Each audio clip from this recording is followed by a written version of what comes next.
자비로우신 우리 아버지 하나님 감사합니다. 오늘도 저희들을 한자리에 불러 모아주시고 또 여러 가지 궁금한 것들을 하나님의 말씀으로 풀어보려고 합니다. 주님께서 지혜와 총명을 주시고 또 하나님 말씀에 비추어서 바르게 이해할 수 있도록 도와주옵소서. 이 시간 주 성령께서 함께해 주시고 우리 마음 가운데 역사해 주시고 마음속에 있는 여러 가지 의문들이 풀릴 수 있도록 자비를 베풀어 주시고 도와주시옵소서. 모든 시종 함께해 주시고 도와주시기를 간절히 의지하오며 주 예수 그리스도 이름으로 기도하옵나이다. 아멘. 구원을 받았는지 알 수 있는 가장 확실한 방법이 있다면 무엇일까요? 받아보면 압니다. 그렇잖아요. 자기가 압니다. 그래서 구원받은 것을 알 수 있는 첫 번째는 자기가 속죄를 받고 내 죄 사해진 것이 확실하게 믿어지는 것이 성령이 오신 증거가 되고 그 확실하게 믿어진 사람은 뭐가 생기냐면은 마가복음 6장에 회당장 야이로의 딸이 죽었는데 예수님이 살리셨잖아요. 그 다음 뭐라 했습니까? 먹을 것을 주라 그랬습니다. 그죠? 그러니까 영적인 생명을 얻은 사람의 특징 중에 첫 번째는 말씀에 대한 갈망이 있는 거예요. 그래서 구원을 받았다고 말은 하지만은 하나님 말씀에 대한 갈망이 없으면은요, 그게 거듭났다는 말이 거짓말일 겁니다. 갓 태어난 애기는 젖을 사모하는 것처럼 거듭난 하나님 자녀는 하나님 말씀에 대한 갈망이 있는데 육신은 음식을 먹고 사는 것처럼 영적으로 거듭난 사람은 말씀에 대한 갈망이 틀림없이 있도록 되어 있고 그 하나님 말씀에 대한 갈망이 없다는 것 자체가 뭐예요? 태어나지 않았다는 증거가 되는 거예요. 그래서 구원받았다고 말은 하면서도 성경은 전혀 읽지 않는다, 성경 배우기를 싫어한다, 그게 뭡니까? 그게 생명 없다는 증거인 거예요. 그렇지 않겠습니까? 생명을 얻은 사람은 이게 이제 성경이 귀에 쏙쏙 들어오는 게 신기하다니까요. 그래서 예수님 말씀하시기를 내 양은 내 음성을 들으며 저희는 나를 알며 나를 따르느니라. 주님의 양은 주님의 음성을 알아듣는데 주님 음성이 말씀이잖아요. 그래서 이제 구원받고 나면은 말씀에 대한 갈망이 있도록 되어 있습니다. 그리고 또 한 가지는 이제 구원받은 게 확실하면은 주님의 생명을 얻은 사람은 구원받은 사람을 알아보고 그리고 구원받은 사람을 사랑하는 힘이 있는 거예요. 그래서 우리가 형제를 사랑함으로 사망에서 옮겨 생명으로 들어간 줄 알거니와 사랑치 아니하는 자는 사망에 거하느니라. 우리가 형제를 사랑함으로 사망의 생명으로 구원받은 줄 확실히 안다. 그런데 보세요. 구원받았다고 말은 하는데 구원 안 받은 친구들하고 더 친해. 그 동네가 저쪽 동네 사람입니다. 구원을 받은 사람은 구원 안 받은 사람하고 물과 기름처럼 안 섞입니다. 절대 하나가 될 수 없어요. 그 하나가 된다면은 그게 생명이 있다는 말이 거짓말이 되는 겁니다. 성경 말씀에서는 우리가 형제를 사랑함으로 사망에서 옮겨 생명으로 들어간 줄 알거니와 사랑치 아니한 자는 형제 자매를 사랑치 아니하는 자는 사망에 거하느니라. 그게 구원 안 받은 증거다 그 말입니다. 찾아볼까요? 요한일서 3장 보시겠습니다.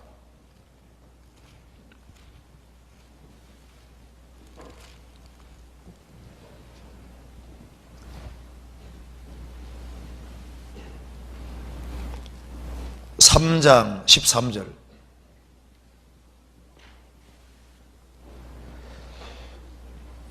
형제들아 세상이 너희를 미워하거든 이상 여기지 말라. 우리가 형제를 사랑함으로 사망에 옮겨 생명으로 들어간 줄 알거니와 사랑치 아니하는 자는 사망에 거하느니라.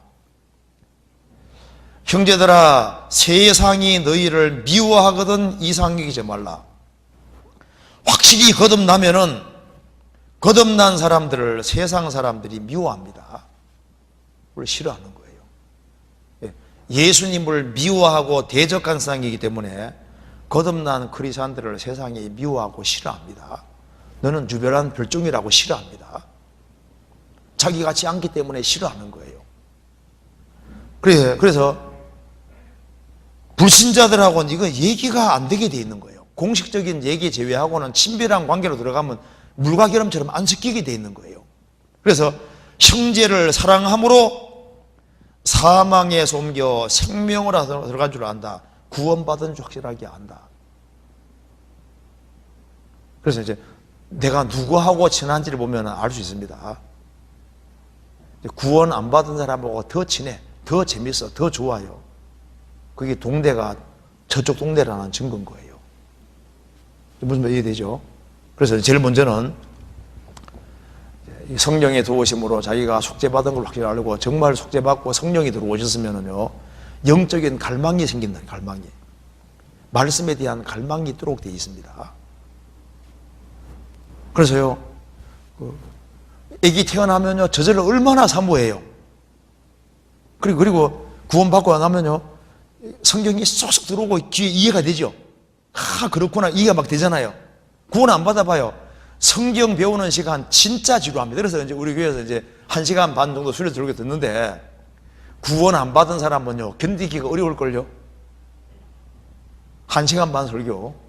아이고, 구원 안 받은 사람은 완전히 고문입니다. 고문.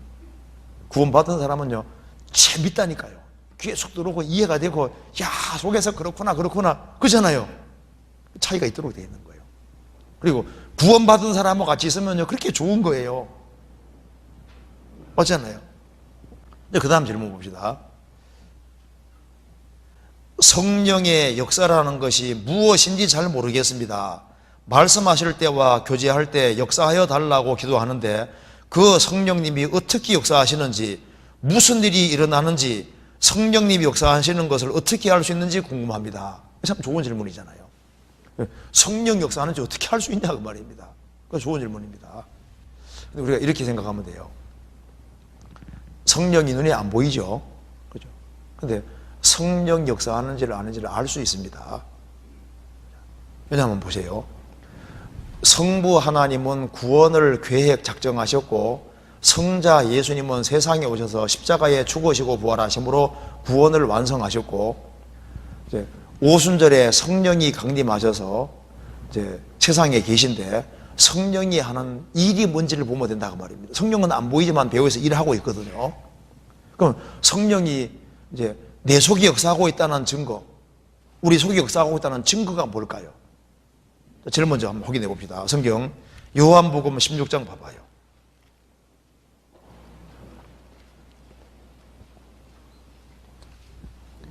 16장 8절입니다.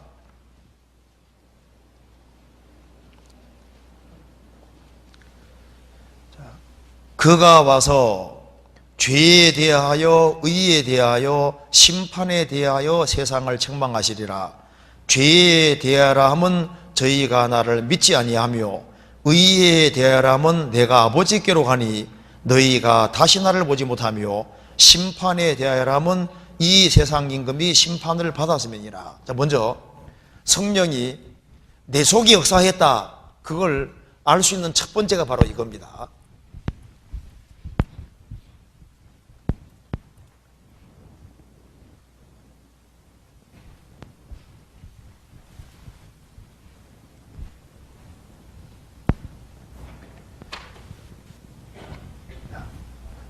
먼저 성령이 역사하는 걸 어떻게 알 수 있느냐, 이거 봅시다.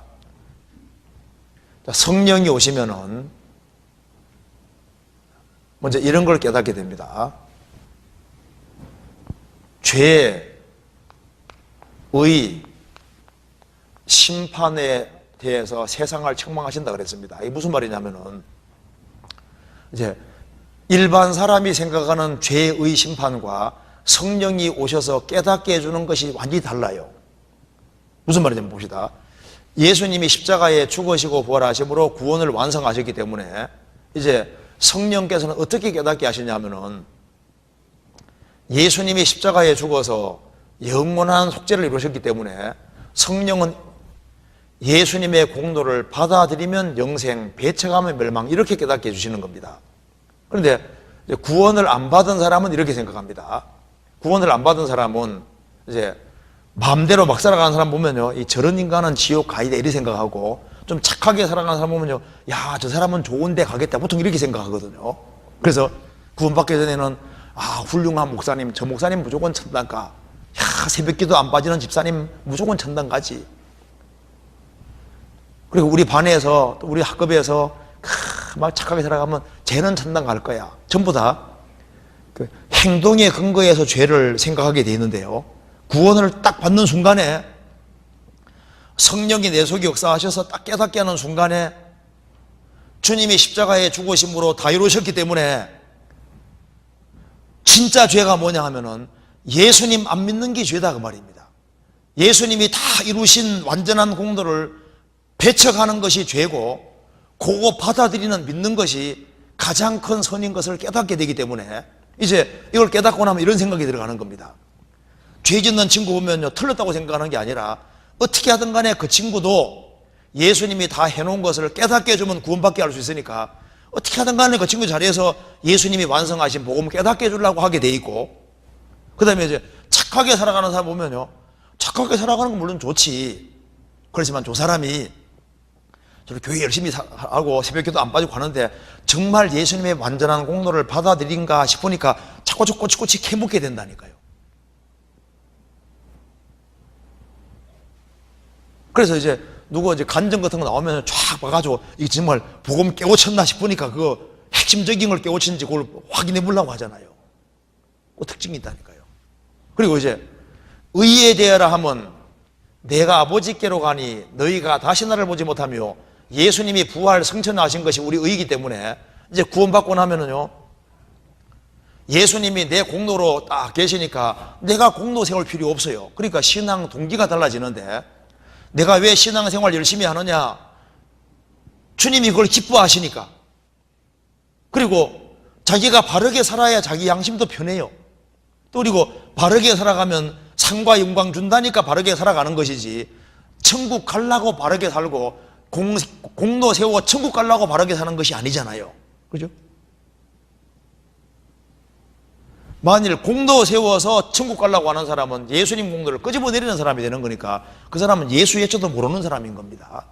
그리고 심판에 대하여라면 이 세상 임금이 심판받았음이니라. 그러니까 예수님이 심판받은 자리가 바로 마귀가 심판받은 자리이기 때문에 마귀 권세에 있는 사람은 전부 다 심판이고, 이제 예수님 십자가 통과한 사람은 예수님이 대신 심판받았으니까 나는 심판이 없고 완전히 해방됐다는 걸 확실히 깨닫게 되는 겁니다. 첫 번째가 바로 이건 거예요. 그래서 이제 성령이 내 속에 역사했다는 증거가 이제 죄와 의와 심판에 대해서 바른 이해를 가지게 된 것은요, 이건 성령이 내 속에 역사했다는 증거가 되는 겁니다. 그러면 성령이 하는 일이 도대체 뭐냐 그 말입니다. 성령은 예수님 증거하러 왔기 때문에 우리 가운데 예수님이 높아지면은 그게 성령 역사하고 있다는 증거가 되는 거예요. 아세요? 요한복음 15장 보시겠습니다. 15장 26절 같이 읽어봅시다. 내가 아버지께로서 너희에게 보낼 보혜사 곧 아버지께로서 나오시는 진리의 성령이 오실 때 그가 나를 증거하실 것이요. 자, 성령님은 왜 오셨습니까? 예수님 증거하려고 오신 분입니다. 예수님. 그래서 내 속에서 예수님이 믿어지고, 그리고 그 사람이 예수님을 가까이 하고 예수님을 높이는 삶을 살고, 그러면은 우리 속에 주님 역사하고 있다는 증거가 되는 거예요. 요한복음 16장 14절을 같이 읽어보겠습니다. 같이 읽겠습니다. 그가 내 영광을 나타내리니 내 것을 가지고 너희에게 알리겠음이니라. 성령은 누구 영광 나타냅니까? 내 영광을 나타내리니.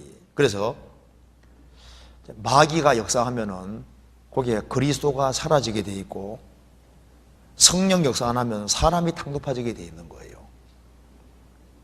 그래서 이 사람이 높아지고 다른 것이 높아지면 그게 뭡니까? 그게 마귀 역사인 거예요. 자, 성령께서 역사하시면은 성령 역사한다는 증거가 뭡니까? 인간은 낮아지고 성부와 성자 그분의 영광이 드러나고, 야, 내가 이 그리스도를 제대로 믿고 그리스도를 붙잡고 내 인생을 그리스도에게 맡기고 그리스도에게 전적으로 헌신하고 살아야 되겠다, 이런 마음이 생기도록 만드시는 분이 성령이시고, 그래서 그리스도 뒤를 바짝 따르도록 만들고 그리스도를 위해서 희생하고 헌신하는 사람으로 만들어가는 것이 그게 성령 역사하고 있다는 증거가 되는 겁니다. 무슨 이해되세요? 그래서 내가 그리스도의 공도가 내 속에 믿어졌다는 것이 뭡니까? 성령 내게 역사하시는 증거고, 그리고 이 교제 가운데서 주님의 나라를 위해서 복음을 위해 살아야 되겠고, 어떻게 하든 간에 영혼을 많이 건져야 되겠다는 마음이 올라오도록 하는 그게 성령 역사인 겁니다. 그래서 베드로 사도가 성령으로 말미암아 말씀을 하니까 어떻게 됐습니까? 저희가 듣고 마음에 찔려 어찌할꼬. 스데반이 설교하니까 마음에 듣고 찔려서 그냥 쳐 죽여버리잖아요. 그래서 성령께서 역사하시면은 성령의 검이 말씀이기 때문에 하나님의 말씀은 살았고 운동력이 있어 좌우의 날선 어떤 검보다도 예리하여 혼과 영과 및 관절고슬을 찔러 쪼갠다는 말씀대로, 그래서 이 성령이 역사하는 교회는 하나님 말씀 들으면요 찌릅니다. 막 마음에 성경 말씀 들으면 막 찔리는 거예요. 막 갈등이 생기고, 신앙생활 잘 못하면요 성경 말씀이 나를 공격하는 걸로 느껴지잖아요. 내 마음을 편안하게 만드는 게 아니라 들썩들썩거리고, 그래서 이제 막 말씀 듣다 보면 막 내가 전도해 막 영혼이 막 생각이 막 나는 거예요. 그렇죠? 우리 아버지 어머니 어떻게 하지? 친구 어떻게 하지? 근데 성령 역사 안 해봐요. 계속 잠재운다니까요. 먼저 그의 나라와 그의 의를 구하도록 만들고 마음을 분발시키시고 주님을 위해서 뜨거운 마음을 가지고 살게끔 성령께서 이제 마음의 불을 일으키는 거예요. 성령을 소멸치 말며 그 말대로 성령이 마음속에 불길을 불러일으키는 겁니다. 그래서 성령 역사는 한마디로 뭐냐 하면은 성령은 그리스도를 증거하러 왔고 그리스도의 영광 나타내기 때문에 우리 가운데 주님이 높아지고 주님이 중심이 되고 주님 영광을 위해 살아야 되겠다는 마음이 일어날 때 내 속에 성령 역사한다는 증거고 우리 가운데 성령 역사한다는 증거가 되는 겁니다. 그런데 그래서 성령이 함께한다는 증거가 교회는 복음 중심이 되는 겁니다. 왜? 주님이 가장 기뻐하는 것이 복음 전하는 것이기 때문에 내가 복음을 위해 살아야 되겠다, 나를 위해 죽으시고 부활하신 주님 위해 살아야 되겠다, 그런 마음이 일어나고 열정이 일어나고 그럴 때 성령 역사하고 있다는 분명한 증거인 겁니다. 화끈한 거 주는 게 성령이 아니고 막 눈물이 폭 쏟아지는 게 성령이 아니고, 그럼 그 쏟아지는데 어떻게 되는 거예요? 그게 중요한 게 아니고 그리스도를 바짝 쫓게 만드는 거예요. 그게 성령님께서 역사하신다는 증거가 되는 겁니다. 그래서 모태로부터 성령이 충만한 사람은 모태로부터 성령이 충만했는데 그리스도에 대한 말씀, 그리스도가 마리아 태속에 섰는데 그걸 듣고서 뱃속에서 어떻게 했다고요? 기쁨으로 뛰놀았다고 그랬잖아요. 성령으로 충만한 사람이 그리스도를 기뻐했잖아요. 그리고 그는 무슨 일을 했습니까? 사람을 회개시켜서 그리스도께 향하도록 만들었잖아요. 그러니까 그리스도를 믿게 하고 그리스도를 따르게 하는 것이 성령의 역사인 거예요. 그럼 뭐가 마귀 역사일까요? 그리스도를 멀리하게 만들고 자기 멋대로 살게 만들고 영혼을 위해서 분발하지 않도록 만드는 것이 그게 마귀 역사잖아요.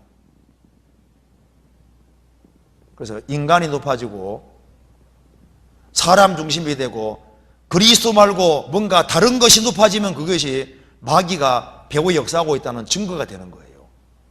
이해되시죠? 그리고 또 한 가지 여기 질문. 하나님이 살아계심을 성경을 통해서 믿는데 일상생활에서도 함께 하심을 느끼고 싶습니다. 어떻게 해야 하나요? 여기에 참 좋은 질문입니다. 하나님의 살아계심을 성경을 통해서 믿는데 일상생활에서도 함께 하심을 느끼고 싶다. 어떻게 해야 하느냐? 성경에서 봅시다. 에베소서 3장 봅시다.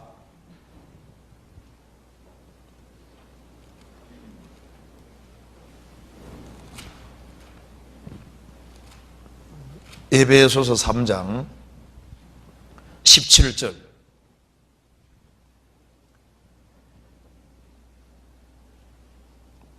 믿음으로 말미암아 그리스도께서 너희 마음에 계시게 하옵시고 사랑 가운데서 뿌리가 박히고 터가 굳어져서, 여기 믿음으로 말미암아 그리스도께서 너희 마음에 계시게 하옵시고, 구원받았을 때 우리 영속에 주님 와 계시는데 구원받고 난 이후에 마음을 누구에게 넘겨주냐가 중요한 문제입니다. 그래서 마음을 자기가 주장하고 있으면은요, 주님이 내 속에 역사하는 걸 잘 못 느낍니다. 마음은 자기가 주장할 수도 있고 마귀가 주장할 수도 있고 주님이 주장할 수도 있는데, 마음의 영역을 주님께 내어드리고, 그래서 너는 범사의 그를 인정하라. 그리하면 내 길을 지도하시리라. 그래서 주님이 앞에 계신 것처럼 순간순간 주님께 여쭙고 그래 살아가면 주님이 진짜 범사에 주님을 앞세우라, 인정하라. 그리하면 내 길을 지도하시리라. 주님이 순간순간 도와주는 걸 알 수가 있는 겁니다.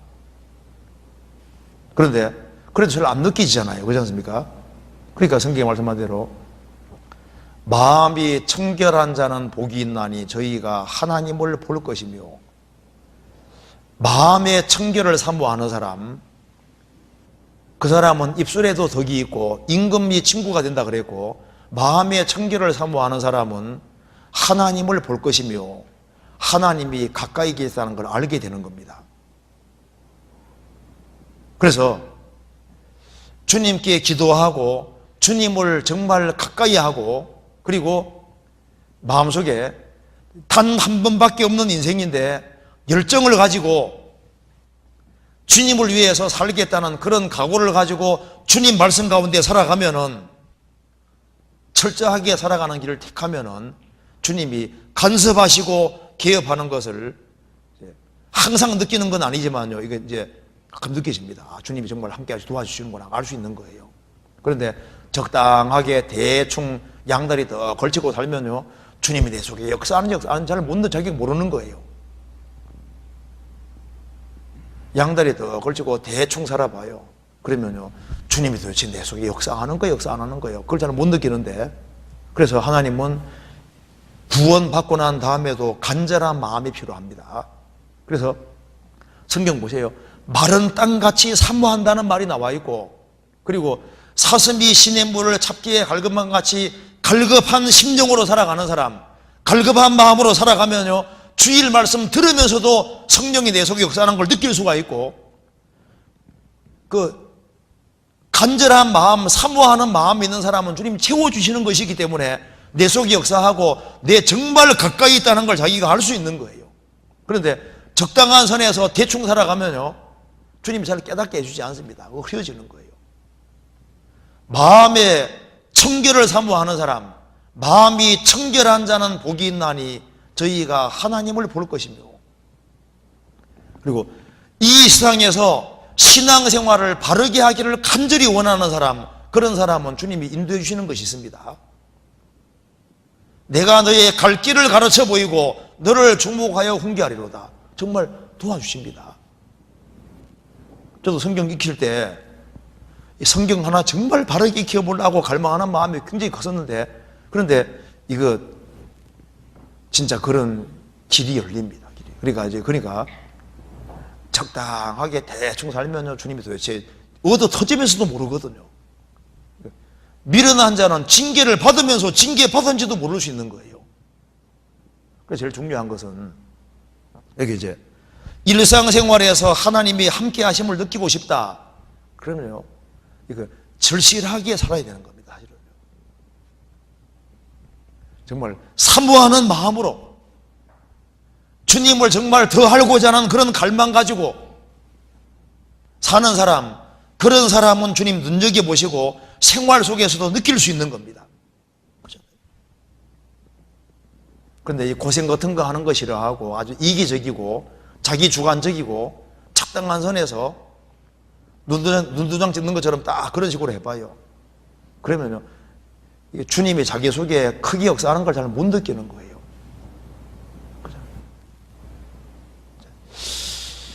그리고 여기 이분은 참 질문 좋은 질문이잖아요. 하나님의 살아계심을 성경을 통해서 믿는데 일상생활에서도 함께 하심을 느끼고 싶다. 우리 시대에 왜 잘 못 느끼냐 하면은 열정이라는 것이 없어요. 이 세상 것에 마음이 많이 뺏겨서 너희가 전심으로 구원받고 난 다음에도 너희가 전심으로 나를 찾고 찾으면 나를 만나리라. 전심으로 이 젊은 시절에 주님을 더 알고자 하는 그런 간절한 갈망을 가지고 사모하는 마음이 있는 사람, 그런 사람을 주님 찾아오시고 역사해 주시는 거예요. 예수님 공생의 당시에도 아무나 예수님 만난 게 아니잖아요. 왜 예수님이 여리고를 지나가십니까? 거기에 삭개오가 뽕나무 위에서 갈망하고 있잖아요. 왜 예수님이 여리고성으로 들어가냐면 거기에 소경거지 바디메오가 찾고 있는 거예요.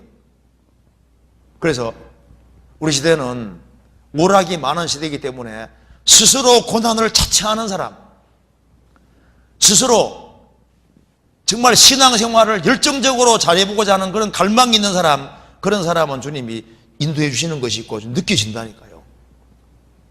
주님이 구원받은 사람을 이끌어 가시지만은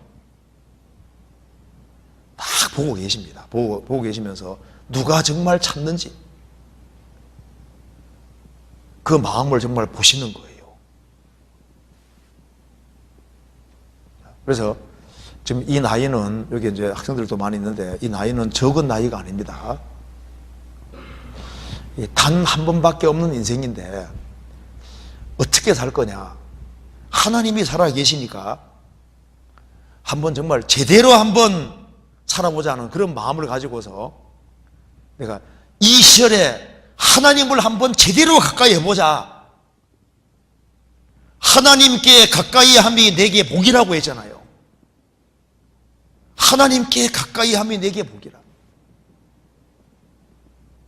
그래서 이 교회에서도 이제 말씀 배우면 딱 적어 와가지고 막 집에서 복습도 하면서 막 어떻게 하든 간에 철저하게 익히려고. 저는 좀 보면 좀 답답한 것이 있습니다. 아니, 여기에 교회에서 가르쳐 주는 것들, 이게 정말 주옥 같은 것들인데 이걸 어떻게 대충 익히냐 그 말입니다. 아니, 보면 이거 진짜 성경은 아니지만은 정말 내용이 아주 좋은 책이 좋은데 신앙생활에 크게 도움됩니다. 그러면 어떻게 해야 됩니까? 이걸 막 철저하게 익혀가지고 싹 내 것으로 만들려고.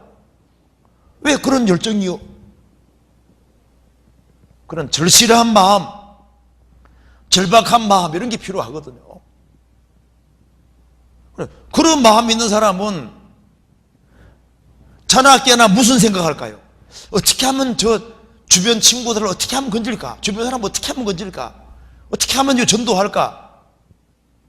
그런 절실한 마음을 가지고 살아봐요. 그럼 주님께서 이 지혜 주시고 정말 도와주시는 게 느껴지는 거예요. 간섭해 주시는 것이 있다니까요. 인생을 이끌어 가시는 것이 맞다니까요. 주님이 도와주시는구나. 그 자기가 알 수 있습니다. 왜? 하나님 살아계시잖아요. 그래서 절실하게 살아가면 항상 느껴지는 건 아니지만요, 가끔씩 주님이, 야, 주님이 역사하고 계시는구나. 그 자기가 가끔씩 느끼도록 만들어 주시잖아요. 그 다음에 교회 학교 때 친구 사이에서 형제자매라는 호칭, 대하는 태도를 어떻게 해야 하나요? 그래서 형제님, 자매님하고 이렇게 말을 놓는 것이 안 좋습니다. 그래서 서로 존경하기를 먼저 하라는 말씀대로 이제 이 말을 친할수록 말을 안 놓으려고 하는 것이 좋아요. 여기 또래 형제자매님끼리 또래니까 같은 나이니까 반말로 편하게 얘기해 왔는데 갑자기 존댓말을 쓰려고 하니 힘이 듭니다. 특히 더욱 가까이 지냈던 형제자매와는 반말 안 쓰는 게 정말 어려운데 공적인 모임이 아닌 경우에는 반말로 편하게 얘기해야 되지 않을까요? 그게 바꾸는 게 좋아요. 편하죠. 그래서 사랑은 무례히 행치 않는다 그랬는데 그 관계가 좋은 관계로 가기를 정말 원하면은 예의를 갖추고 반말을 안 하는 게 잘하는 겁니다. 그리고 예의를 취하면요, 그게 그 관계가 좋은 관계가 되고, 그래서 예의는 좋은 관계를 지속하는데 필수적인 거예요. 그래서 겸손은 예의의 정신이 되는 거예요. 그래서 이 마음을 낮추고 형제자매님에 대해서 이렇게 말을 반말로 하고 놓지 말고 형제님 자매님 하고 있지 않습니까? 이렇게 그 표현을 그렇게 바꾸는 게 좋겠습니다. 진짜예요. 가까울수록 말 안 놓는 게 좋을 겁니다. 그리고 이제 그 다음에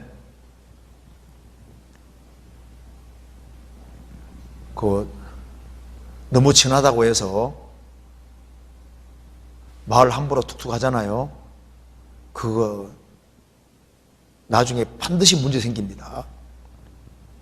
친할수록 더 조심하지 아니하면요 반드시 문제 생겨요. 사랑은 무례히 행치 아니하며 무리하지 않는 것이 그게 잘하는 거예요. 그리고 친할수록 말을 신중해야 됩니다. 조심해야 됩니다. 우리가 탁 던지는 말이 나중에 문제가 생겨요. 그래서 그런데 형제님 자매님 하면서 있지 않습니까? 이 말을 안 놓는 길을 택하면요 말을 조심하게 돼 있다니까요. 상처 주는 말을 결국은 안 하게 되는 거니까 관계가 더 지속이 될 수 있는 거예요. 말을 놓으면은 나중에 친해지면은 이 교제가 하는 게 아니라 인정으로 치우쳐서 나중에 문제가 됩니다. 신앙생활은 인정으로 따라가는 게 아니에요. 인정이 아니기 때문에 말을 놓지 말고 서로 항상 조심하고 예의를 취하는 게 잘하는 거예요. 그래서 친한 친구 집에 갈 때도 꼭 이렇게 갑자기 쳐들어가면 안 됩니다. 그것도 항상 물어가면서 이렇게 해야지. 이웃 집에도 너무 자주 가도 안 돼요. 예의에 안 맞는 거예요. 자주 가면 미워하는데 그것도 몰라요. 너무 자주 가면 안 됩니다. 그래서 이 무례히 행치 않도록 그거 조심해야 되는 겁니다. 그리고 또 한 가지 질문은 남의 허물을 볼 때 사랑으로 덮어주라는 말씀을 어떨 때 적용하는 건가요? 말씀으로 권면이 필요한 상황인데도 덮어줘야 하나요? 여기 이제 좀 좋은 질문입니다. 남의 허물을 볼 때 사랑으로 덮어주는 말이 어디까지냐 그 말입니다. 자, 성경 써봅시다. 마태복음 18장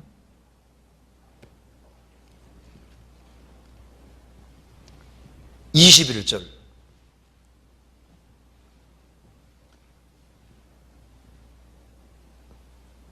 그때 베드로가 나와 그러되 주여 형제가 내게 죄를 범하면 몇 번이나 용서하여 주리이까 7번까지 하오리이까 예수께서 가라사대 내게로노니 7번뿐 아니라 70번씩 7번이라도 할지니라. 형제가 내게 죄 범하면 내게 죄 범한다는 게 뭡니까? 내 마음에 상처 줄 수 있고 내게 문제 줄 수 있잖아요. 그 개인적인 것에 대해서는 주님께 우리는 무한한 용서를 받았으니까 70번에 7번씩일지라도 용서하라 그 말입니다. 그래서 형제자매들이 어떤 성격적으로 부족한 부분이 보일 때는 기도해주고 이게 덮어줄 수 있는데 권면이 필요한 것이 있습니다. 특별히 교회적으로 문제가 되는 것에 대해서는 그 반드시 권면을 해야 됩니다. 눈 감아주는 건 큰 죄가 되거든요. 예를 들어서 교회 안에 잘못된 교리 갖고 들어온다. 그 반드시 그 뜯어고쳐야 됩니다. 도덕적으로 무슨 큰 죄를 지었다. 그거 책망하지 않고 내버려 두면요, 그건 큰 죄를 짓는 게 되는 거예요. 면책은 숨은 사랑보다 나은 겁니다. 그래서 베드로 사도가 외식할 때 바울 사도가 면책, 책망했잖아요. 크리스찬이 명백히 잘못했을 때 그걸 책망해 주는 것이 그게 사랑한다는 증거예요. 그런데 잘못되게 행하는데 내버려 두면 그거 잘못된 거죠. 그래서 우리가 개인적으로 뭔가 그 사람이 부족한 모습이 있는 것에 대해서는요, 그건 기꺼이 용서해 줄 수 있지만은 그 사람이 잘못되겠다 싶으면요, 책망해 주는 게 잘하는 거예요. 마태복음 27장 보시겠습니다.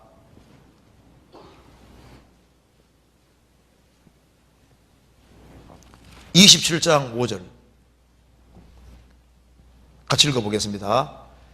면책은 숨은 사랑보다 나으니라. 얼굴을 맞대고 책망해 주는 것은 숨은 사랑보다 낫다. 어떤 형제가 잘못된 사이트 자꾸 들어갑니다. 내버려둬야 됩니까? 형제인데 어떻게 그렇게 할 수 있냐고 책망해 주는 게 잘하는 거잖아요. 형제가 오염되겠다 싶으면은 책망해 주는 사람이 그거 정말 좋은 친구인 거예요. 그 친구가 나쁜 짓 하자 그러는데 나는 안 가 하고 그냥 내버려둬야 됩니까? 그 친구 책망해야지 그 사람 사랑한다는 증거잖아요. 니는 죄지어 나는 못 가. 그게 사랑이 아니잖아요. 그 일러줘서라도 그 뜯어고치려고 하는 것이 그게 사랑인 겁니다. 그렇잖아요. 면책은 숨은 사랑보다 나은 겁니다. 근데 우리가 살아가는 가운데 이제 뭔가 그 사람 자신이 뭔가 이렇게 성격적으로 좀 부족한 거라든가 그런 것에 대해서는 용납해 줄 수 있지만은 이 친구가 잘못되게 생겼어요. 곁길로 가. 그러면 그거 붙잡아 주려고 해야지 맞는 겁니다. 그리고 도덕적으로 죄를 끄집어 드려요. 그러면 그거 막아야 되는 거라고. 막아야 되고 책망해 줘야 되는 거예요.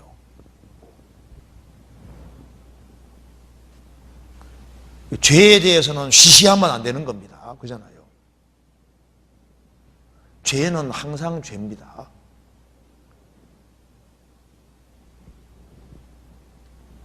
뻔뻔하게 거짓말하면요, 그 거짓말을 하면 안 된다는 걸 얘기해 주는 게 잘하는 거잖아요. 그 어물쩍어물쩍 넘어가면 이게 안 되는 겁니다.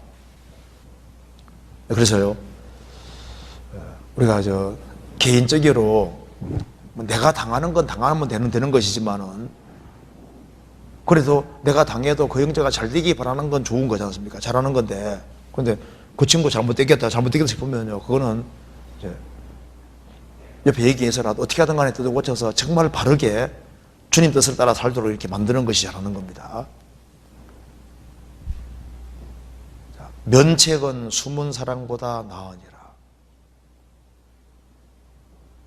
근데 어떤 사람 보면요, 별거 아닌데 막 책망 두드리고 하는 사람인데 그것도 문제예요. 또 문제 별로 안 되는 걸 가지고서 그건 그냥 허물 덮을 수 있는 걸 가지고 그걸 또 괜히 막 너무 짜잘한 걸 막 끄집어내 가지고 막 그런 사람 있잖아요. 그 사람도 성격적으로 문제가 있을 수 있습니다. 또 남의 잘못만 너무 잘 보는 사람 있잖아요. 그것도 문제인 거예요. 사랑 없다는 증거잖아요. 근데 우리 보면 자기가 알 수 있어요. 대충 요건 내가 넘어가도 되는 문제다. 요건 내 감정으로 내가 하는 거다. 아니면 정말 형제를 사랑해서 하는 거다. 자기가 대충 마음의 저울질이 되도록 되어 있습니다. 그잖아요. 그 다음 넘어갑시다. 그 다음 여기 이제 질문 좋은 게 나와 있는데, 교제에 가는 것은 좋은데 너무 많아서 가기 싫다면은 어떻게 해야 할까요? 대학생이라면 생활 속에서 개인적으로 자유롭게 살 수 있는 시간도 최소한은 필요하지 않을까요? 이게 누가 질문했는지 모르지만 여기 참 좋은 질문 같아요. 그죠?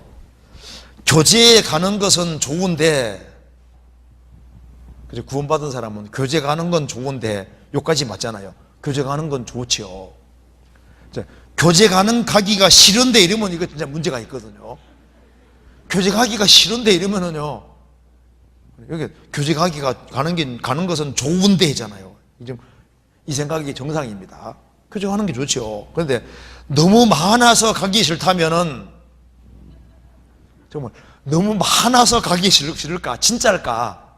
얼마나 많이 가길래 너무 많아서 가기 싫다면은 뭐 그렇게 많겠어요?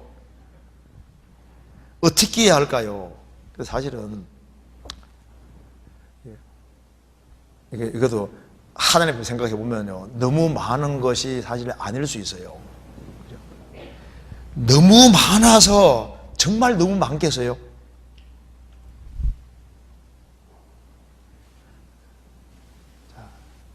너무 많아서 가기 싫다. 근데 사실은요, 이게 뭐 공부를 정말 해야 될 게 산더미처럼 쌓여 있어서 공부를 진짜 많이 해야 되기 때문에 부담된다. 그러면 오죽 좋겠습니까만은 대체로 그게 아니거든요. 그죠? 왜냐하면은 교제를 진짜 많이 하는 사람이 시간 아끼면요, 잠자는 시간 제외하고 활용하면 사실 시간이 많다는 말도 맞습니다. 저도 진짜 바빴어요. 대학 다닐 때 진짜 바빴거든요. 그런데 잠자는 시간 제외하고 밥 먹는 시간 제외하고 공부하면요, 저 교재 많이 쫓아다녔거든요. 근데 시간 많던데요. 교체할 뿐 아니라 저 대학 다니면서 상담 달고 살았거든요. 상담 진짜 많이 했습니다. 그래도 시간 많았거든요. 그리고 우리 저 레포터 써야 되지요. 아이고, 막 숙제도 얼마나 많고 많은데 잠자는 시간 제외하고 시간 활용하려 그러면요, 시간을 악착같이 아끼면요, 시간 많아요. 저도 여기 성경에 관계되는 책을 대학교 때 많이 읽었거든요. 진짜 책 진짜 많이 읽었어요. 근데 시간 많았거든요. 또 방배동까지 교회가 또 얼마나 멀어요. 멀어도 교제 다 참석하고 시간이 많았는데, 여기 교제에 가는 것은 좋은데 너무 많아서 가기 싫다면 어떻게 해야 할까요? 근데 너무 많아서 가기 싫은 게 아니라, 이거 진짜 이게 성령이 주는 생각인지 마귀가 주는 생각인지, 너무 많아서 진짜 너무 많은 건가? 시간을 바르게 안 보내서 그런 건 아닐까요? 근데 요즘 보면요, 진짜 문제가 많습니다. 왜 이렇게 시간을 안 아끼는지 몰라요. 시간을. 이 정말 금쪽 같은 시간인데 교제에 같이 형제매들하고 있는 시간은 아까운 시간 아닙니다. 왜? 그게요, 절대 아까운 시간이 아니에요. 거기에서 많은 것들을 사실 시간 지나면 배우게 됩니다. 근데 우리가 살아가는 가운데 여기에 너무 많아서 진짜 많을까?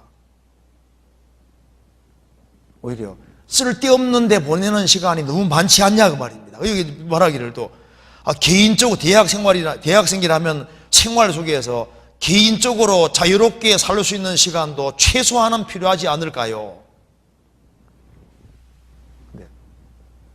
잠자는 시간 제외하고 우리는 크리스찬입니다. 최대한 시간을 아끼고, 다른 사람이야 무슨 짓 하든 말든 간에 그건 세상 사람이고, 우리는 주님 피로 값주고 사서 주의 것이 된 사람이기 때문에 다른 사람이 놀 때 같이 놀고 세상 사람처럼 즐기고 살면 언제 주를 위해서 모든 걸 준비합니까?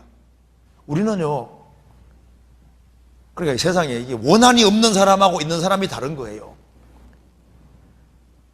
마음에 원한이 있는 사람, 그리고 내가 주님 앞에서 이게 불쌍한 영혼들이 너무 많은데 이 영혼들을 내가 생을 살아가면 주님 앞에 갈 때까지 얼만큼을 건져야 되겠냐? 그것이 크면 클수록이지 않습니까? 제대로 배워야 되겠으니까. 이게 시간 투자를 하는데, 여기에 교제에 가는 거 좋은데, 이게 진짜 좋은 마음인데, 이 마음을 좀 더 발전시켜서, 너무 많다 생각이 들면요, 내가 더 가야지 생각 가지고 좀 하면 좋을 것 같은데, 여기에. 가기 싫다면은, 요 가기 싫다는 마음이 이게 육신일 가능성이 많습니다. 육신. 이제 고등학교 때까지는 이제 막 고등학교, 대학 때느라 공부하느라 이제 막 얼매했는데 이제 대학 들어가면 이제 자유다 하고 막 자유롭게. 그러면 고등학교보다 사실은 더 철저하게 살아야 되는 거예요. 왜? 나이가 한 살 더 먹었으니까 책임감이 사실 더 있는 거거든요. 이거 얽어매려고 하는 게 아니라 생각해봐요. 나이가 한 살 더 먹었으니까 얼마나 책임감이 더 커요.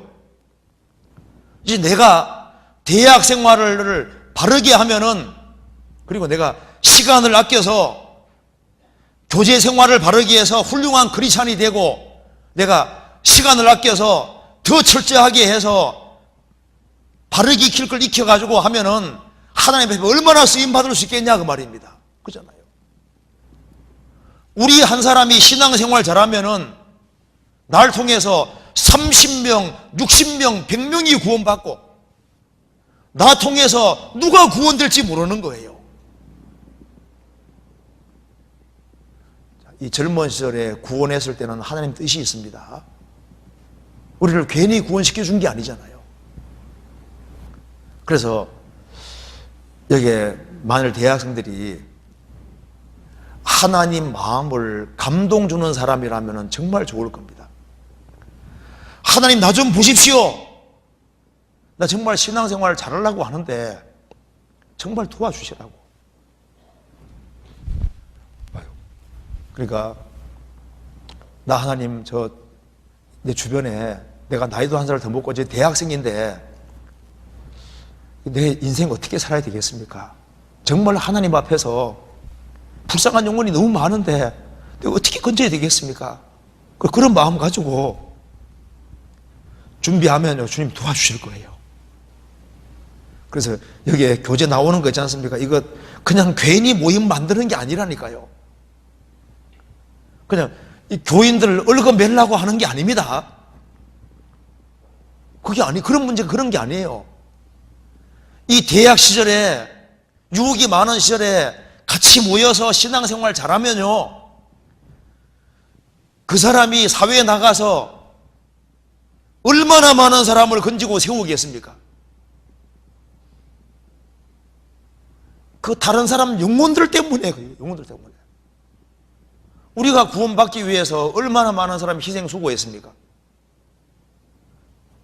우리가 만일 이 젊은 시절에 정신 차리고 시간을 아끼고 교제하는 것을 즐거워하고 더 적극적으로 모이고 그러면은요,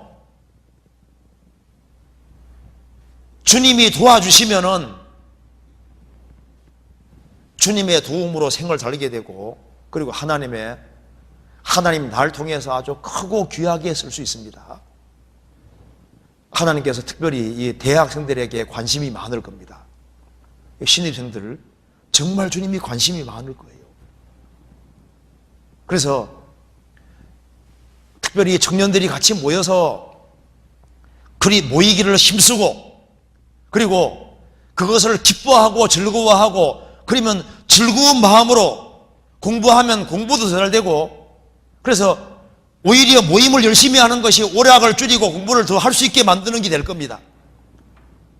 만일 크리스찬들이 모일 때도 적당한 선에 대충 모이면요, 적당한 크리스찬이 되고 주님 앞에 크고 귀하게 쓰임받지 못할 크리스찬이 될 확률이 많아요.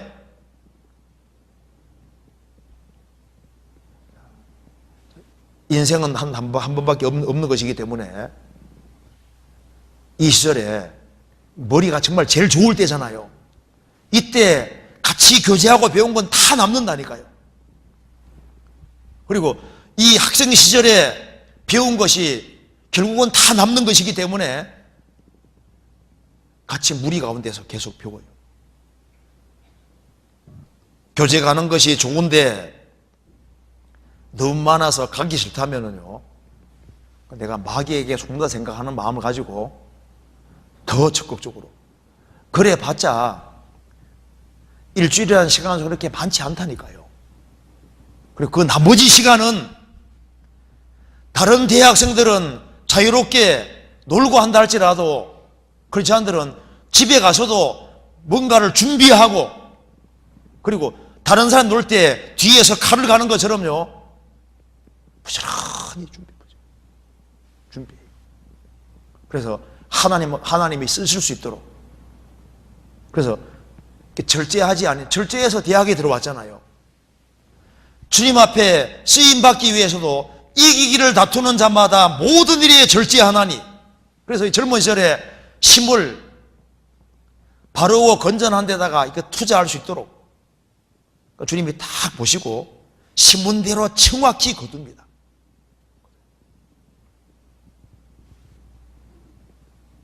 그래서 이제 대학생이니까 자유다 이렇게 생각하지 말고, 대학생이니까 책임이 더 큽니다. 많이 배우는 사람은 더 큰 책임이 주어지게 돼 있는 거예요. 나이가 한 살 더 먹고 대학에 들어갔다는 것은 책임이 크다는 거 알아야 됩니다. 주변 사람에게 영향력을 미치는 사람이 되고 있다는 증거인 거예요. 그리고 여기에 그 다음 질문에 학교 행사, MT, OT, 입학식, 새내기 배움터를 가면 안 되나요? 이 질문보다 안 가면 안 되나요? 이 질문이 얼마나 좋아요. 가면 안 되나요? 이 질문이 좋아요. 안 가면 안 되나요? 어느 질문이 더 좋아요? 왜 제가 이 말씀을 하냐면은, 대학에 들어가면은 하나님만 볼까요? 마귀도 볼까요? 마귀도 보잖아요. 그래서 이제 고등학교 시절에는요, 다 얽매여 있었잖아요. 이제 대학은 자율이기 때문에 시간이 생각보다 많습니다. 그러니까 이제 마귀가 얘들 이제 대학 들어오네, 이제 얘들을 넘어뜨려야 되겠다 하고 지금 있잖아요. 마귀가 작전 짤까 안 짤까요? 솔직히 짤까요 안 짤까요? 짜지요. 짜기 때문에 우리가 미리 짜는 거예요. 무슨 말 이해돼요?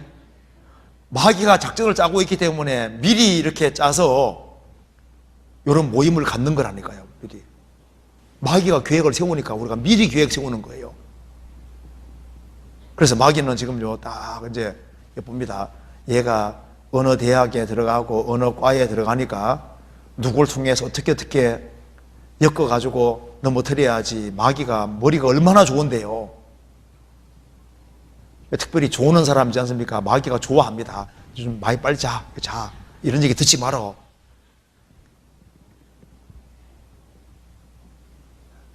마귀가 배후에 있어요. 마귀는 틈을 딱 노리고 있습니다.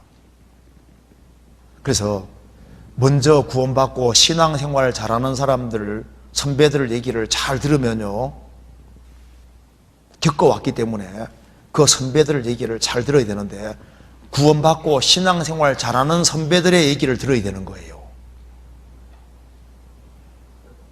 그럼 그 선배들은 주로 뭐라 얘기합니까? 안 가도 대학생활 하는데 천년 지장이 없어, 그렇게 말하지 않았던가요?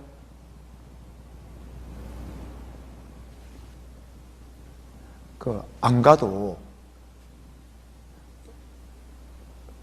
특별한 문제가 안 생깁니다. 그래서요, 여기에 특별히 MT 같은 데 있지 않습니까? 안 가도 별 문제 안 돼요. 근데 요즘 MT 가면, MT라든가 이제 이게 새내기 배움터 이런 데 가면은 그냥 그거로 끝나는 게 아니라 건전하게 끝나면 오죽 좋아요. 근데 그게 딱 이상하게 인간관계를 엮어서 꼭 술하고 연결되고 여기 이제 이게 딱 얽어매 가지고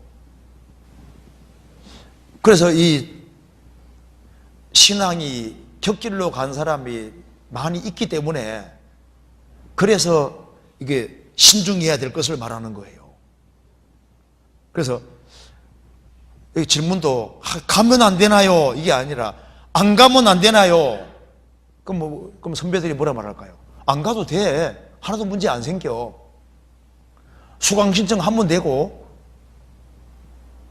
그리고 우리가 불신자들하고 안 만날 수 없지만은 크리스천하고 연결돼가지고 이렇게 해가지고 이제 정보 고용하고 이렇게 하면요, 신앙생활 하는데 아무 지장이 없고, 내가 견고하게 서면은 또 다른 사람을 전도할 수 있는 길이 열리고, 얼마든지 할 수 있어요.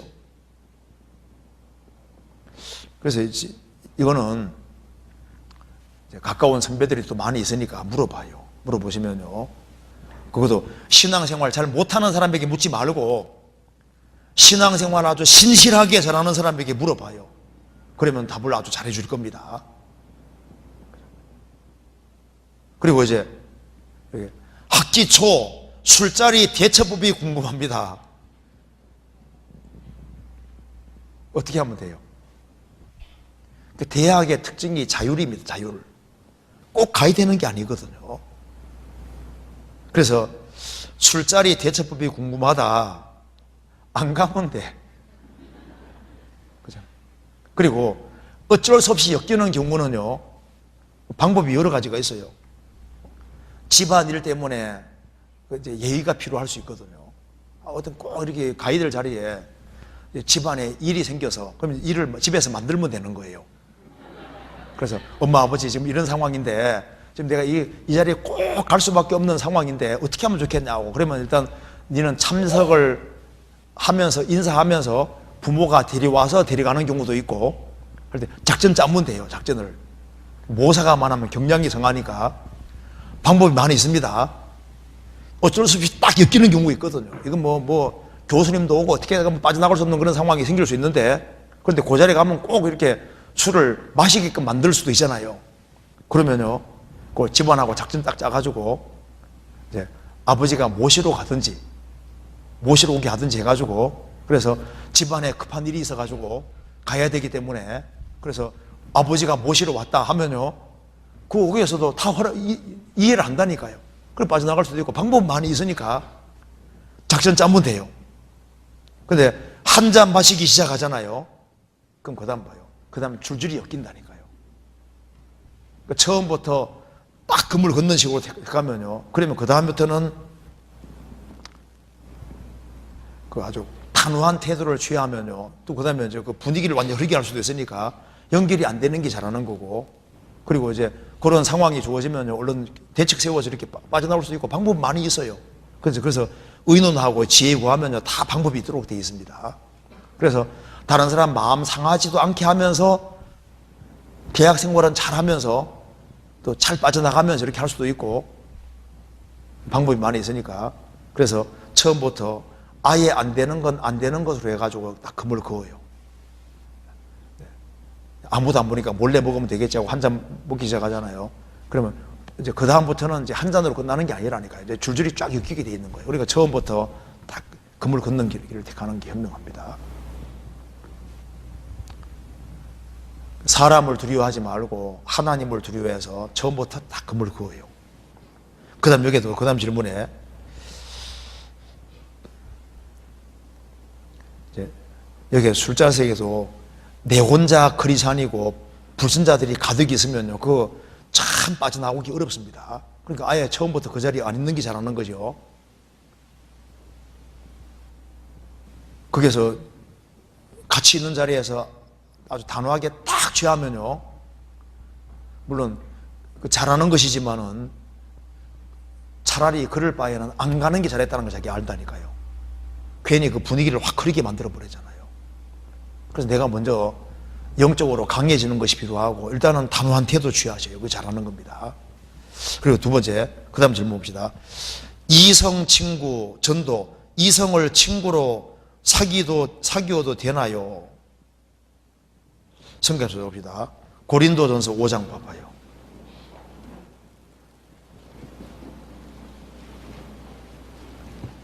고린도전서 5장 9절입니다.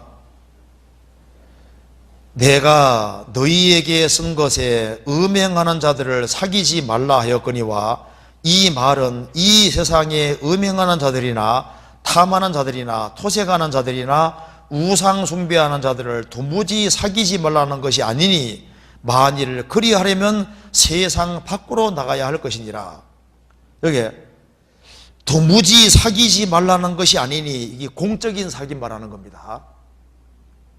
세상에는 죄 짓는 사람으로 가득하기 때문에 공적으로 대화한다든가 이런 것까지 금하는 건 아니다. 그러니까 대학 생활을 해야 되니까 그런 사람들하고 공식적으로 사귀고 대화하고 뭐 스터디도 하고 해야 될 거 아니에요. 그런까지 금하는 건 아니다. 그러려면은 세상 밖으로 나가야 된다. 그러면 어떤 사귐을 금지하냐 하면 이런 사귐을 금지하는 겁니다. 고린도서 6장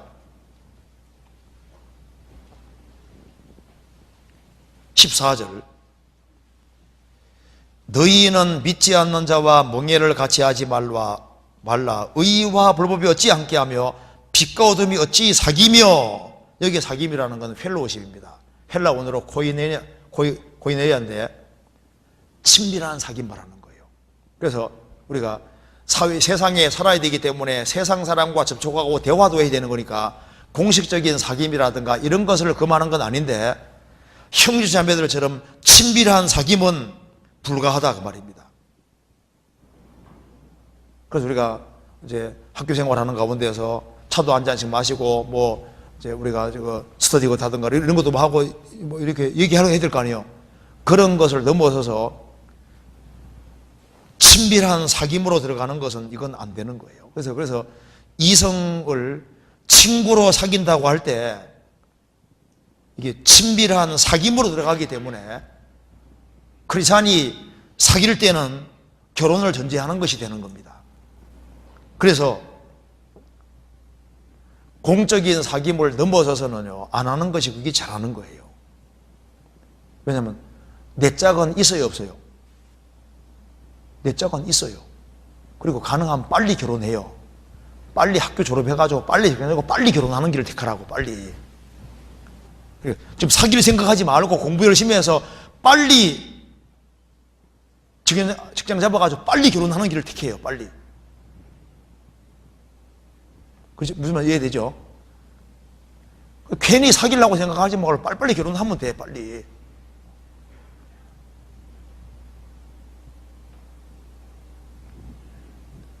무슨 말인지 아시겠죠? 아시겠죠? 그리고 그 다음에 어떻게 고등학교에서 넌 왜 남자 또는 여자친구가 없어 안 사귀어? 라는 친구의 질문에 그래도 소인이니까 라고 말하기엔 뭔가 설명이 부족해 보입니다. 일일이 이유를 설명하기엔 친구가 이해를 못할 것 같습니다. 친구는 학생 시절 젊었을 때 다양한 이성과 사귀어보고 자기 스타일을 발견해서 결혼해야지 안 그러면 결혼을 제대로 못한다고 하는데 저는 그렇게 생각 안 합니다. 그렇게들 이성 친구를 사귀면서 결국은 헤어지고 후에는 누구랑 결혼하고 잘 살 것 같은데 이혼하고 대한민국 커플 3쌍 중 1쌍이 이혼한다는 신문 자료가 생각이 납니다.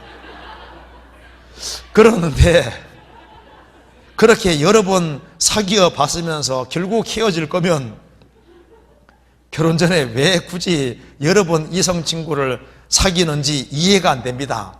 정말 좋은 거예요, 이렇게. 이해가 안 돼야지 맞지. 본론으로 돌아가서 넌 왜 이성 친구를 안 사귀어라는 질문에 성경적으로 진솔하게 답해주고 싶은데 어떻게 대답하는 것이 좋을까요? 공부하느라 바빠서 이렇게 대답하는 게 좋을까요? 나는 벌써 사귀고 있어. 누군데? 예수님하고.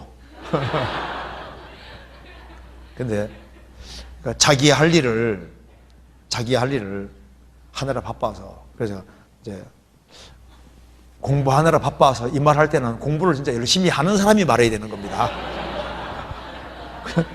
공부 안 하면서 그 말 하면요, 이 핑계 대는 그러잖아요. 그러니까 공부를 정말 열심히 해가지고 바빠가지고 공부 정말 바쁜 사람이잖아요. 그러면 그 질문이 되잖아요.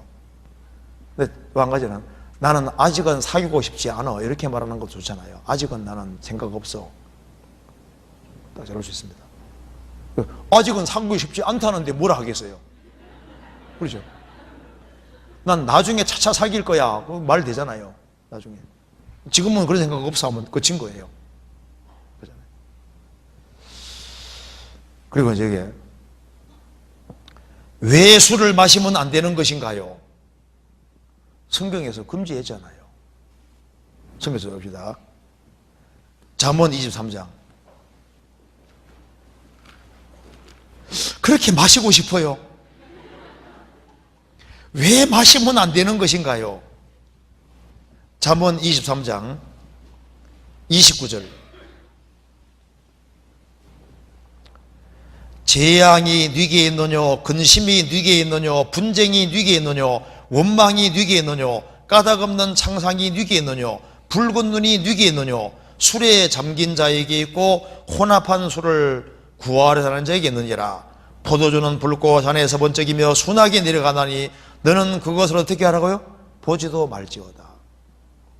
술은 아예 처음부터 쳐다볼 생각하지 말아라. 전쟁으로 죽은 사람보다 술로 죽은 사람이 훨씬 더 많다고 합니다. 그리고 이 살인자들이 되는 가장 대표적인 원인이 술 때문에 거의 살인하는 거예요. 술 때문에 항상 분쟁이 생기고, 그리고 술이, 러시아는 결혼하면은 10쌍 가운데 7, 8쌍이 이혼인데 그게 술 때문입니다. 술. 그래서 술은 모든 해악의 근원이 되는 거예요. 그리고 술의 시작은 한 잔으로 시작되는 거예요. 한 잔. 한 잔 받기 시작하면요, 그 다음에 늘어나게 돼 있는 거예요. 그러니까 성경에 처음부터 아예 보지도 말지니라. 그래서 여기 청년들, 술에 대해서 단호할 수 있으면요, 많은 사람 건질 수 있습니다.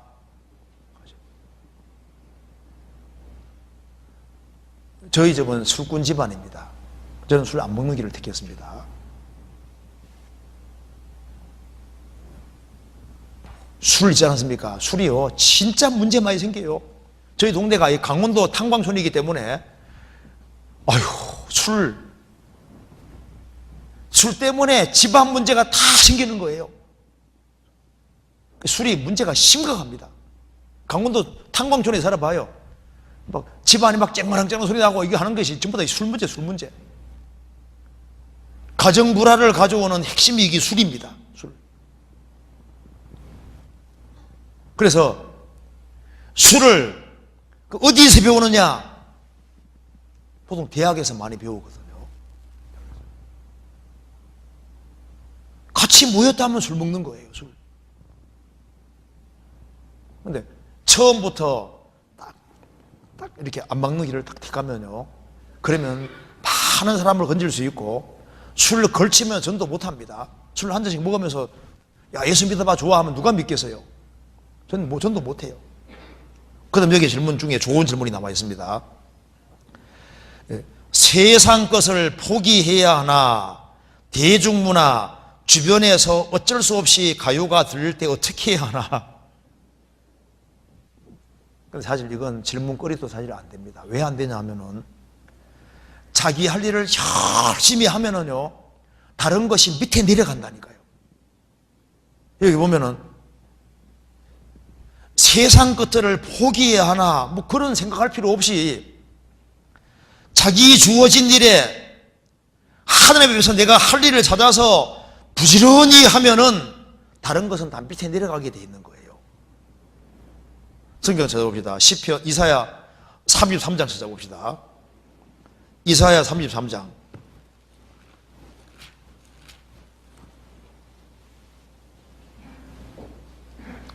14절입니다. 시온의 죄인들이 두려워하며 경건치 아니한 자들이 떨며 이르기를 우리 중에 누가 삼키는 불과 함께 거하겠으며 우리 중에 누가 영영이 타는 것과 함께 거하리라 하도다. 오직 의롭게 행하는 자, 정직히 말하는 자, 토색한 재물을 가증히 여기는 자, 손을 흔들어 뇌물을 받지 아니하는 자, 귀를 막아 피를 흘리려는 꾀를 듣지 아니하는 자, 눈을 감아 악을 보지 아니하는 자, 그는 높고 높은 곳에 거하리니 견고한 바위가 그 보장이 되며 그 양식은 공급되고 그 물이 끊치지 아니하리라 하셨느니라. 이렇게 죄인은 삼키는 불, 영영이 타는 곳에 들어갑니다. 그런데 오직 의롭게 행하는 자, 정직히 말하는 자, 귀를 막아 피 흘리는 꾀를 듣지 아니하는 자, 눈을 감아 악을 보지 아니하는 자, 그는 높은 곳에 천국에 있게 될 것이다. 세상에는 천국도 있고 지옥도 있습니다. 그렇기 때문에 크리스찬이 우리 시대에 정말 근실하게 사는 사람, 크리스찬들은 다 부지런해야 되는 거예요. 내가 자기 사업에 근실한 사람을 보았느냐? 이러한 사람은 왕 앞에 설 것이요 결코 천한자 앞에 서지 아니리라. 내가 자기 주어진 일에 성실한 사람을 봤느냐? 그 사람은 존귀하게 될 것이다. 자기 주어진 일을 최선 다해서 하고 자기 주어진 일에 바쁘면은 다른 것은 하위에 내려가게 되는 거라니까요. 지금 이 시절에는 배울 게 많잖아요. 언어도 열심히 배워야 되고, 지금 시대에 지금 대학생 시절은 준비하는 기간이기 때문에 정말 부지런히 준비해요. 젊은 시절에 머리 제일 좋을 때니까 제일 습득하기가 쉬워요. 그리고 이때는 보고 듣는 게 영향을 많이 미치기 때문에 보고 듣는 걸 금지하기가 어렵잖아요. 그러니까 바빠야 되는 거예요. 바빠야 되는 거예요. 자기 주어진 일에 정말 부지런해야 되는 겁니다. 그러면은 다른 건 내려가는 거예요. 어떤 사람 말합니다. 테니스 하는 게 죄냐고. 자기 할 일을 다 하고 테니스 하면 죄가 아니잖아요. 자기 할 일 안 하고 테니스만 들고 다니면 죄가 되는 겁니다. 그잖아요. 자기 주어진 일을 충실히 하면은 다 균형이 잡히게 돼 있는 거예요. 자기 할 일을 등한히 하면은 균형이 안 잡히니까 이게 휘청휘청 한다니까요. 휘청휘청 안 하려면은 자기 주어진 일에 하나님 앞에서 정말 최선 다해서 하려고 해봐요. 그러면은 이상하게 균형이 잡혀집니다. 이게 다 맞아 들어가는 게 신기해요.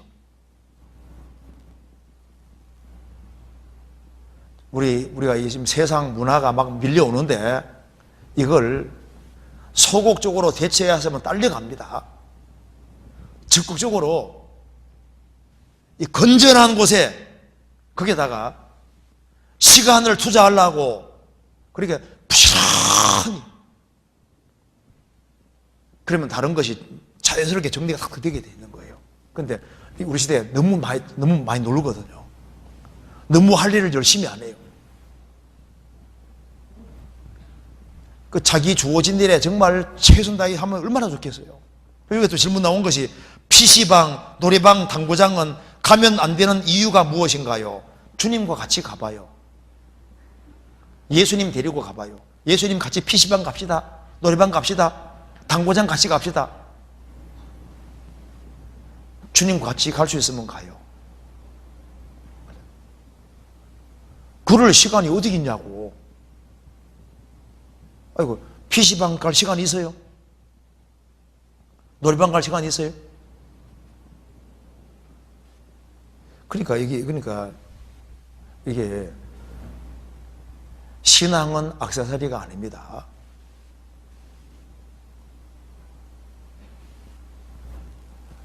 지금 여기 대학생. 지금 중학생이 아니라니까요. 근데 보세요.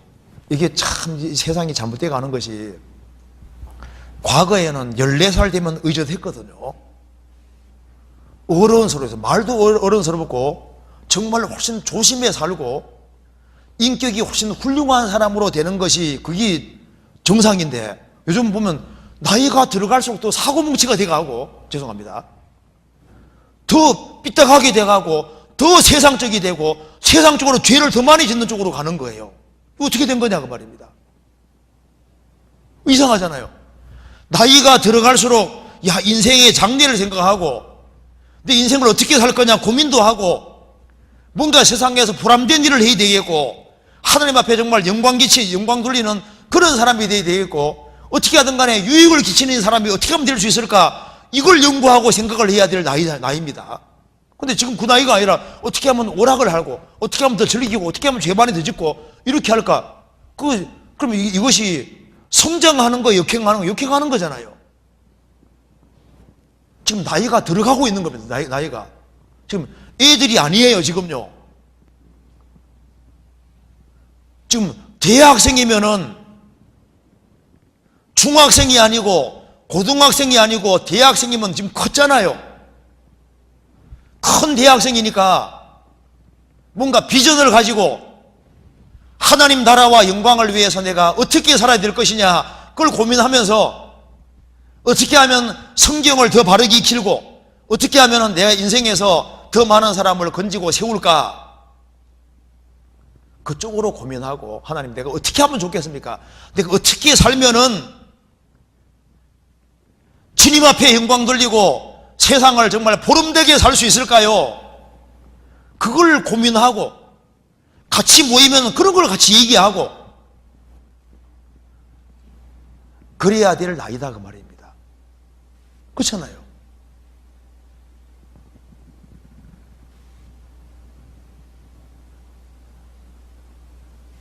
대학생은 이거 신중하고 심각한 나이입니다. 이게 아주 중요한 나이예요. 그래서 이제 좋은 질문 나와 있는데, 성격이 소심해서 전도하기 어려운 것 같아요. 성격을 바꿔야 하나요? 바꾼다면 어떤 식으로 바꿔야 하나요? 성격 바꾸려고 하지 말고 술 많이 먹으면 술 충만해지죠. 술 충만하면 말이 많아져야 적어져요. 말이 많아지고 담대해지잖아요.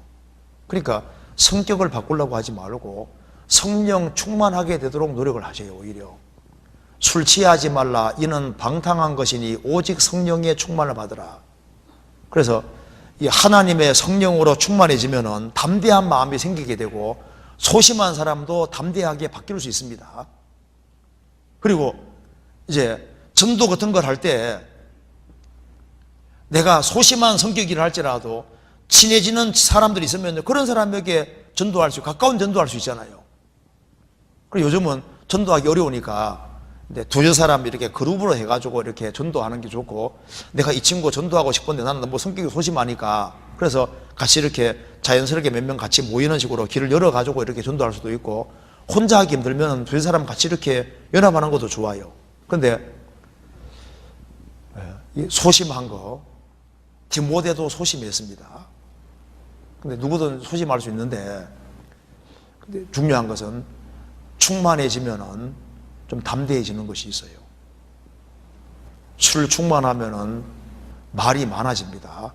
담대해지는 것처럼 성령 충만하면은 담대해지고, 그리고 왜 담대해지냐 하면요, 이 성경이 믿어지면 담대해집니다. 아세요?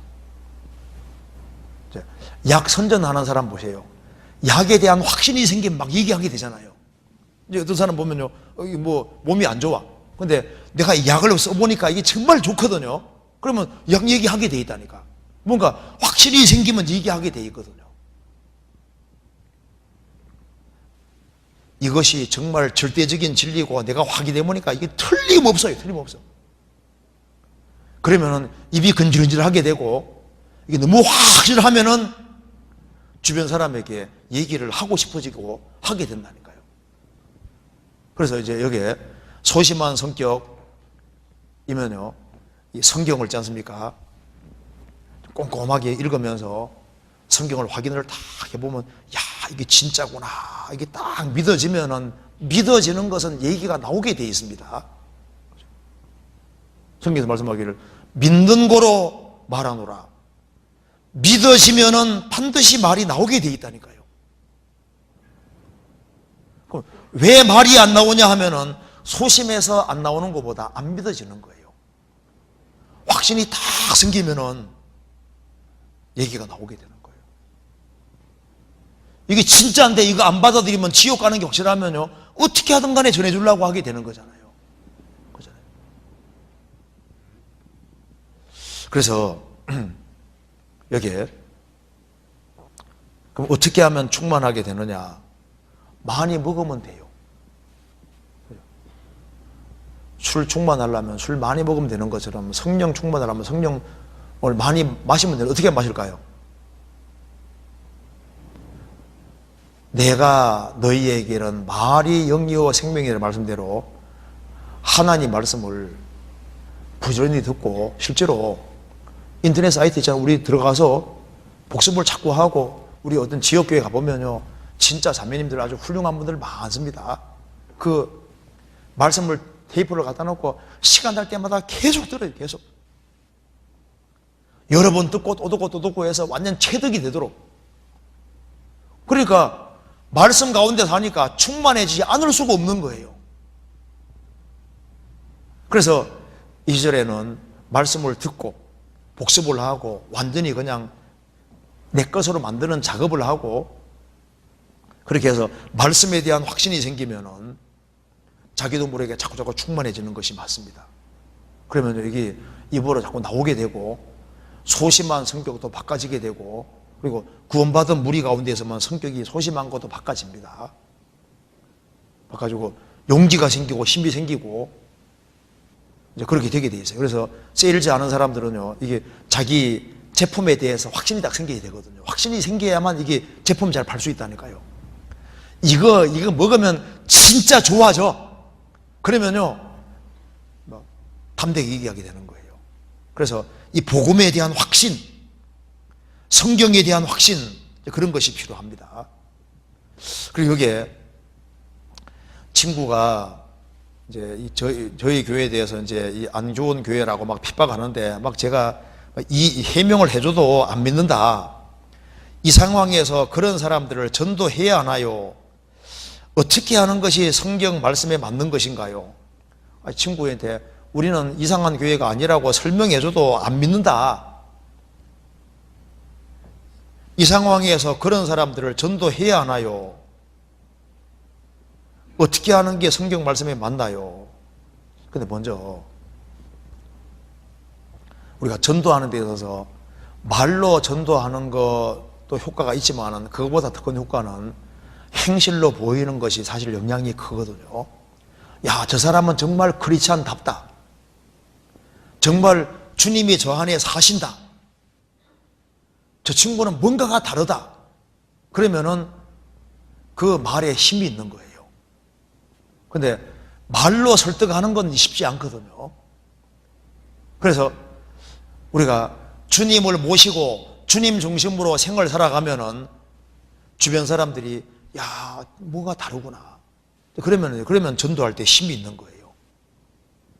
그리고 특별히 여기에 말하기를, 우리가 이제 전도를 하는데 이 친구가 영 안 받아들인다 하면 딱 하나님께 맡기고, 그 다음에 될 만한 사람에게 먼저 하는 게 잘하는 겁니다. 그래도 여유가 있으면 또 하고, 그런데 네가 이기나 내가 이기나 해보자 하고 이렇게 물고 늘어지지 말고 딱 맡기고. 사람이 얼마나 많은데요. 될 만한 사람, 그리고 내가 신앙생활 잘하면 주님이 구원받을 만한 사람을 연결시켜 주시는 거예요. 그래서 전도 잘하는 사람은 비결이 있습니다. 전도 잘하는 사람은 굉장히 신뢰성 있게 행동을 하는 거예요.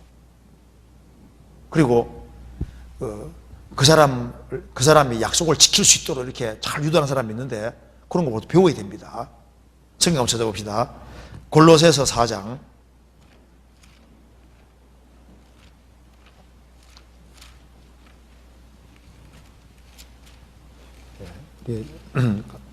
골로새 4장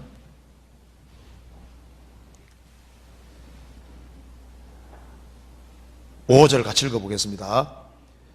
외인을 향하여는 지혜로 행하여 세월을 아끼라.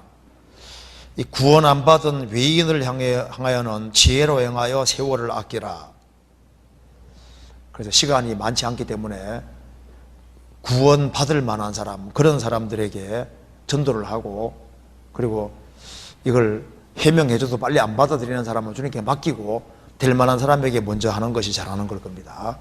그리고 이제 마지막으로 이렇게 이제 여기 특별히 대학생들이 많이 있는데 신앙생활을 잘해야 되는데 주님이 누구에게 지혜 주는지만 마지막으로 생각해 봅시다. 성경 한번 찾아봅시다. 잠언 28장 요거 마칩시다. 요거 간단하게만 생각해 보면 마칩시다. 잠언 28장 13절에 보시겠습니다.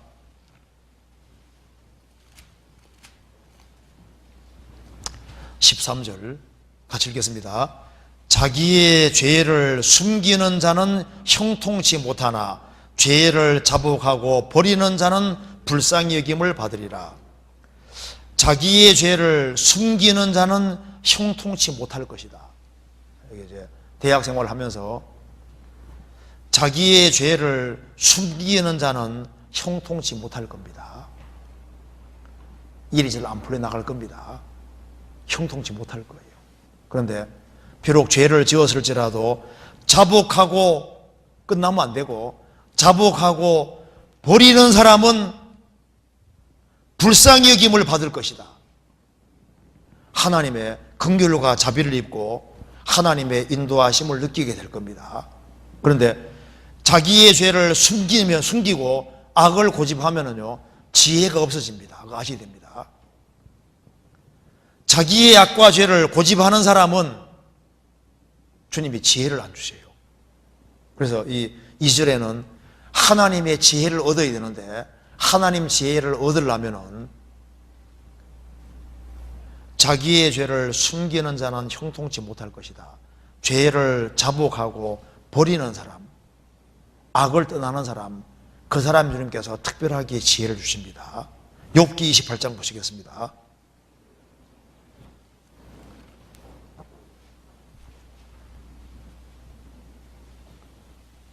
5절 28장 12절 그러나 지혜는 어디서 얻으며 명철의 것은 어디인고. 28절을 같이 읽어보겠습니다. 또 사람에게 이르시기를 주를 경외함이 곧 지혜요 악을 떠남이 명철이라 하셨느니라. 그래서 주를 경외함이 곧 지혜요 악을 떠남이 명철이니라. 그래서 이 시절에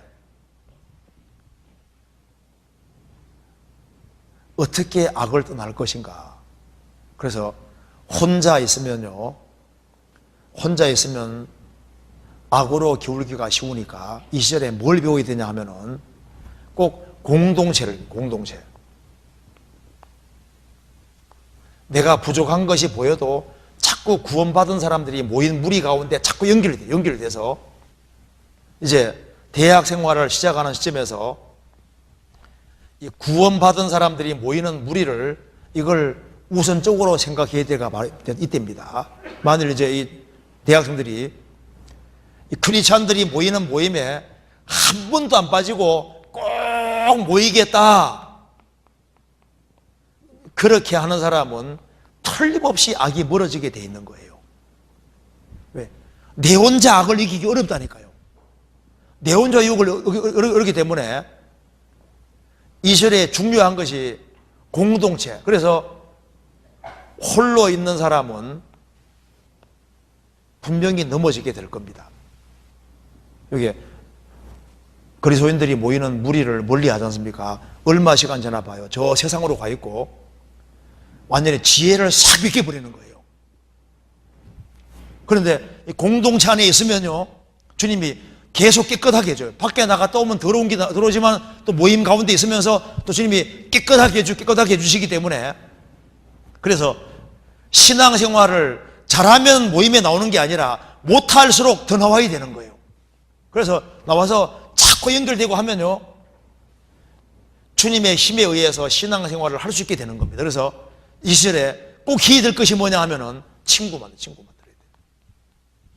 신앙의 친구, 신앙생활 잘하는 친구를 만들어서 내가 모임에 안 나오면요 쫓아와서 나 데려가는 그런 친구 있잖아요.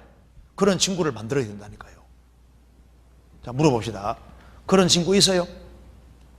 내가 이게 모임에 안 나오면요 막 전화만 오는 게 아니라 쫓아와서 끌고 갈 그런 친구 있어요? 그런 친구를 만들어요. 그렇게 하면은 여기 일꾼들이 많이 생길 수 있고, 그리고 대학 생활을 하면서 많은 사람을 건질 수 있을 겁니다. 진짜요.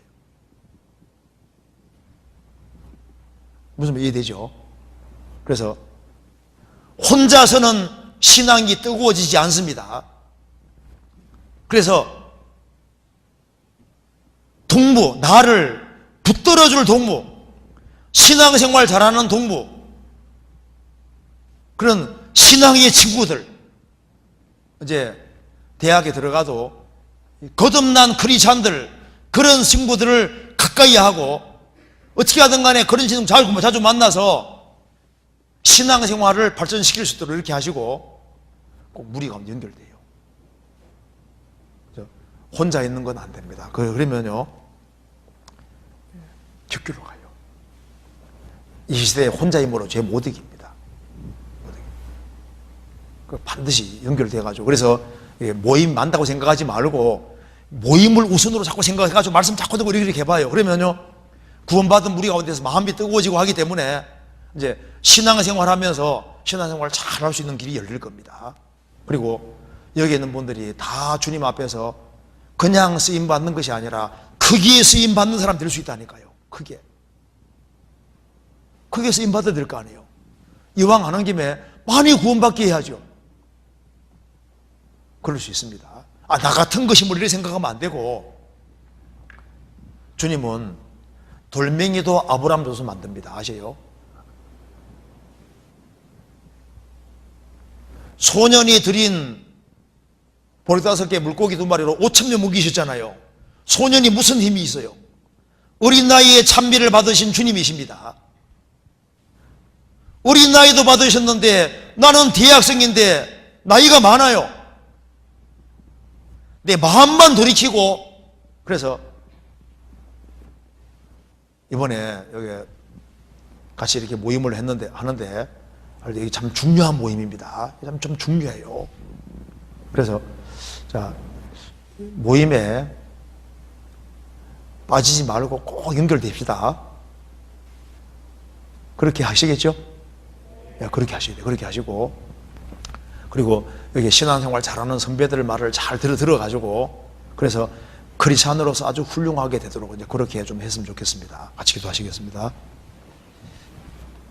자비로우신 우리 아버지 하나님, 여기에 주님 안에서 너무나도 귀한 사람들이 한자리에 같이 모였습니다.